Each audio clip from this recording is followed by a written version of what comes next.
Everyone, আসসালামু আলাইকুম and welcome back to my channel. Chicken fry খেতে ইচ্ছা করছে, কিন্তু সেটা তো অনেক বেশি ঝামেলার। নানা রকমের মশলা ঘন্টা ধরে মাখিয়ে রাখা, আরও কত কি।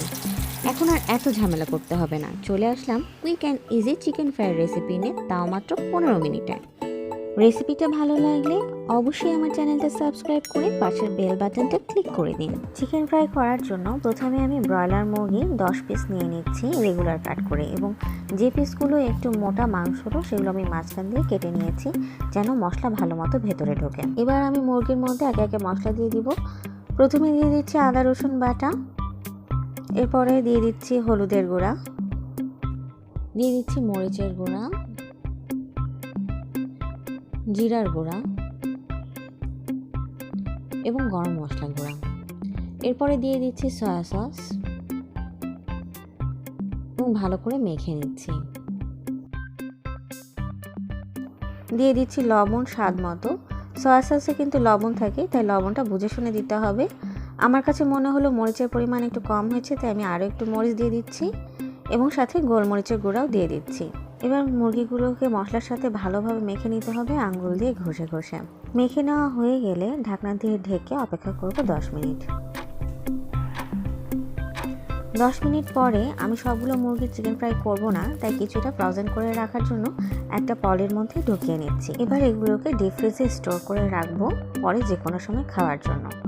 আমি এখানে ম্যারিনেট করা মুরগি থেকে 4 পিস নিয়ে নিয়েছি। এর মধ্যে দিয়ে দিচ্ছি কর্নফ্লাওয়ার, দিয়ে দিচ্ছি ময়দা আর চালের আটা। মুরগিতে যেহেতু সব মশলা দেওয়া আছে, তাই আটার মিক্সের সাথে আর কোনো লবণ বা মরিচ অ্যাড করতে হবে না। মুরগি মেখে রাখার সময় যদি মুরগি থেকে পানি বের হয়, তাহলে আর এক্সট্রা করে পানি দেওয়ার দরকার নেই। তবে আমার এখানে অনেক বেশি ড্রাই হয়ে আছে, তাই আমি অল্প অল্প করে পানি দিয়ে মুরগির সাথে হালকা আঠালো করে আটাগুলোকে মেখে নিলাম। খুব বেশি লিকুইড কিন্তু করা যাবে না। এবার চুলায় তেল গরম করে নিয়ে একে একে চিকেন ফ্রাইগুলো দিয়ে দিচ্ছি। চিকেন ফ্রাই ক্রিস্পি হওয়ার জন্য চুলার আঁচটা কিন্তু খুবই গুরুত্বপূর্ণ। প্রথমে তেলটাকে ভালো মতো গরম করে নিয়ে চিকেন ফ্রাইটা দিতে হবে। এরপর চুলার জাল কমিয়ে দিয়ে লো মিডিয়াম ফ্লেমে গোল্ডেন ব্রাউন করে চিকেন ফ্রাইটা ভেজে নিতে হবে। এর উপরে ডিপেন্ড করবে আপনার চিকেন ফ্রাইটা কতটা ক্রিস্পি হয়েছে। দেখুন আমার চিকেন ফ্রাইটা দেখতেই কেমন ইয়ামি আর ক্রিস্পি লাগছে। এবার চলুন আপনাদেরকে ফ্রোজেনগুলো কিভাবে ভাজবেন সেটা একটু দেখিয়ে দিই। ফ্রোজেন করে রাখা চিকেন ফ্রাইগুলোকে ডিপ ফ্রস্ট করে নিয়ে আগের মতোই ময়দা, কর্নফ্লাওয়ার আর চালের আটা দিয়ে মেখে নিয়েছি।